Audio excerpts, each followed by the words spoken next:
अच्छा, जो खामेनेई से खार खाए बैठा है इजराइल यानी कि बेंजामिन नेतन्याहू, साथ ही साथ ट्रंप भी, क्या उसका भी असर ईरान में हो रही चीजों पर पड़ेगा क्या मिताली जी?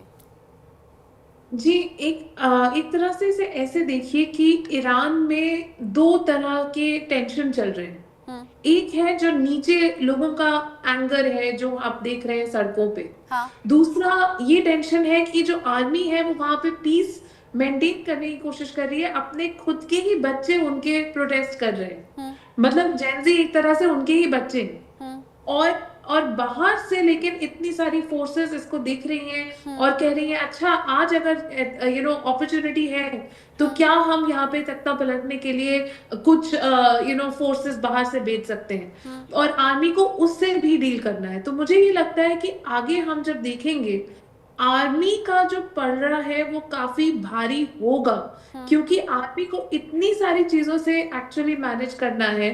और आर्मी इस सिचुएशन में शायद और ज्यादा स्ट्रांग हो जाए वहां पर, क्योंकि डिक्टेटरशिप है।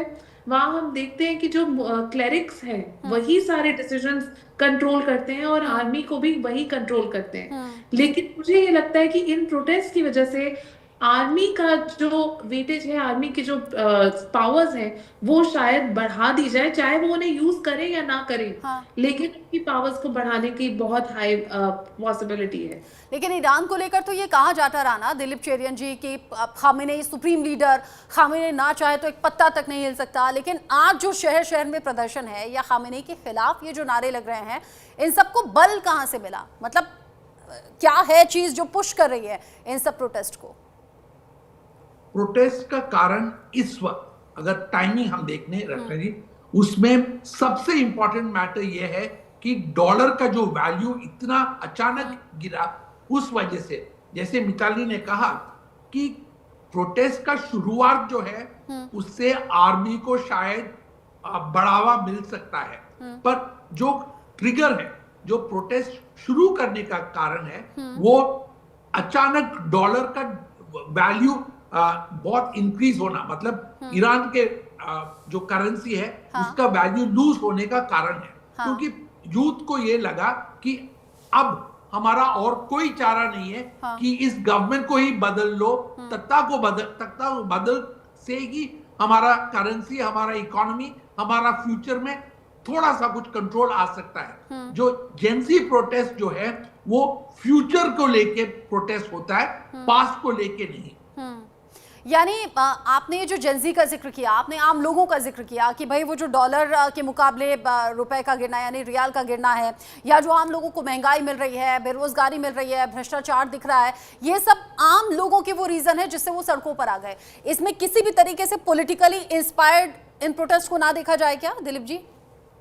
मैं तो मानता हूं कि ये इस तरह का, इस स्केल का जो पब्लिक प्रोटेस्ट देखेंगे, इस स्केल का जो पब्लिक रास्ते में आना और कई शहरों में इकट्ठा आना, हाँ। ये कोई ऑर्गेनाइज मामला नहीं हो सकता। हाँ। ये कॉमन इश्यूज लेके, जो कॉमन इश्यूज जो है, जो सारे लोगों को अफेक्ट कर रहे हैं, इसीलिए ये प्रोटेस्ट शुरू हुआ है।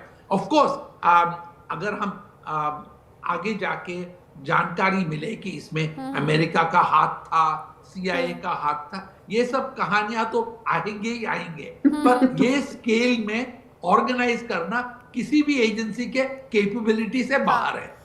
यानी ईरान अभी तक जो बाहरी ताकतों से लड़ रहा था या बाहरी तौर पर जो टक्करें ले रहा था, वो अब अंदरूनी इन चीजों से परेशान है, या फिर ये समझ नहीं आ रहा ईरान को कि सोल्यूशन इसमें क्या होगा? खामेनेई के पास कोई भी विकल्प अभी है क्या मिताली जी? जी, अगर आप ये थोड़ा सा रिवाइंड करें तो आपको 2022 में मैं वापस लेकर जाना हाँ। चाहूंगी, जब फर्स्ट टाइम ईरान के यूथ प्रोटेस्ट स्टार्ट हुए थे। हाँ। और मासा अमीनी के साथ जो हुआ, वो बात हम जैसे एक वुमेन्स राइट्स प्रोटेस्टर के हित में, जैसे मैं जैसे एक फेमिनिस्ट हूँ, मैं वो कभी भूल नहीं सकती। हाँ। और इन 3 सालों में हमने ये देखा है कि हर साल ईरान की महिलाएं, ईरान की पूरी आवाम आगे आती है और विमेन्स राइट्स के लिए आज भी अपनी आवाज उठाती है। और आज भी वो पूरे प्रोटेस्ट, आपको याद ही होगी जब सारी महिलाओं ने अपने बाल काटे थे हाँ। और अपने बाल लिटरली वो फेंक रहे थे सड़कों पर कि हम नहीं फॉलो करेंगे इन इन रूल्स को। आप शरिया तो कानून की तरफ जिक्र कर रही हैं क्या कि शरिया कानून की वजह से भी ये हालात आज आ गए हैं? हो सकता है, क्योंकि वो भी एक डिसकंटेंट है जो कि सोसाइटी में लास्ट 3 से 4 सालों में मासा अमीनी की जब मौत हुई और जब वो उनको अरेस्ट किया गया इतनी छोटी सी बात के लिए, वो बात आज भी यंग लोग नहीं भूले। जेन ज़ी प्रोटेस्टर्स को आज भी याद है कि कैसे उनकी बहन के साथ वो हुआ। और ये भी एक बहुत बड़ा कारण है कि यूथ ने कभी भी इस लीडरशिप को पूरी तरह से एक्सेप्ट नहीं किया है, क्योंकि यूथ हमेशा चाहता है कि प्रोग्रेसिव वैल्यूज, लिबरल वैल्यूज की तरफ आगे जाए, और वो इस देश में उनको नहीं दिख रहा है। तो मुझे ये डेफिनेटली लगता है कि अगर बदलाव नहीं आएगा और अगर लिबरलाइजेशन की तरफ जो पूरे क्लर्जी है, ईरान के जो रूलर्स हैं वो नहीं जाएंगे, वैल्यूज में भी और इकोनॉमिक फंडामेंटल्स में भी, तो फिर उनके पास अब कोई ज्यादा कार्ड्स बचे जेन ज़ी नहीं का हैं। जिक्र है तो सोशल मीडिया का भी होगा। बिल्कुल बिल्कुल, सोशल मीडिया तो एक बहुत ही बड़ा टूल है कि हाँ। आप देखिए डिस्कॉर्ड जैसे ऐप है, हाँ। डिस्कॉर्ड पर ही सारे प्रोटेस्ट जनरली ऑर्गेनाइज करते हैं। बांग्लादेश में जब प्रोटेस्ट ऑर्गेनाइज हो रहे थे तो मैं एक्चुअली ढाका में ही थी, और तब मैंने देखा था कि मेरी खुद की जो मतलब फ्रेंड्स वगैरह जिनको मैं जानती भी थी, जो छोटे मतलब मुझसे काफी यंगर बट जानती थी, वो खुद भी जा रहे थे प्रोटेस्ट में उस टाइम पे, क्योंकि सारे स्टूडेंट्स बांग्लादेश में प्रोटेस्ट कर रहे थे। नेपाल में भी यही हो रहा था कि बहुत सारे यूनिवर्सिटी के छात्र जाके प्रोटेस्ट कर रहे थे। और आज के युवा जो है अपनी ताकत को जान रहे हैं, पहचान रहे हैं, और सोशल मीडिया एक बहुत बड़ा जरिया है जहां सब लोग इकट्ठा होते हैं और फिर इस तरह के प्रोटेस्ट प्लान किए जाते हैं। दिलीप जी, अमेरिकी प्रतिबंधों का असर भी आज ईरान की इस हालत के लिए है क्या? मतलब वो भी एक जिम्मेदार है क्या?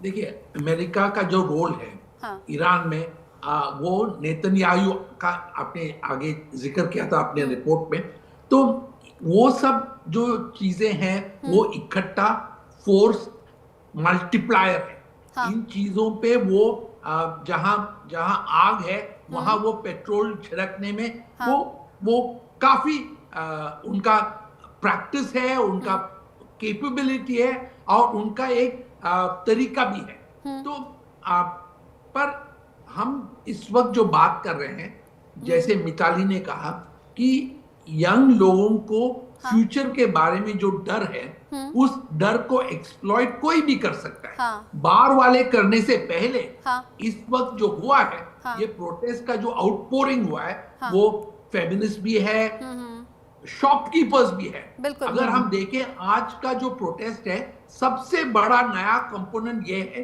कि शॉपकीपर्स जो नॉर्मली क्लेरिक्स को सपोर्ट करते थे, वो आज दुकान बंद करके रास्ते में इसलिए आया कि हमें भी अब प्रोटेस्ट करना है। और इसका डायरेक्ट लिंक जो है ये जो डॉलर के बारे में कहा, मिला जुला सा असर, और कुल मिलाकर आप दोनों से बात करके इतना समझ आ गया, मिला जुला सा असर है और ये हर वर्ग से और हर जनरेशन से रिलेटेड है, जिसका असर ईरान के अलग अलग शहरों में पड़ा है। हालांकि फ्यूचर में क्या होगा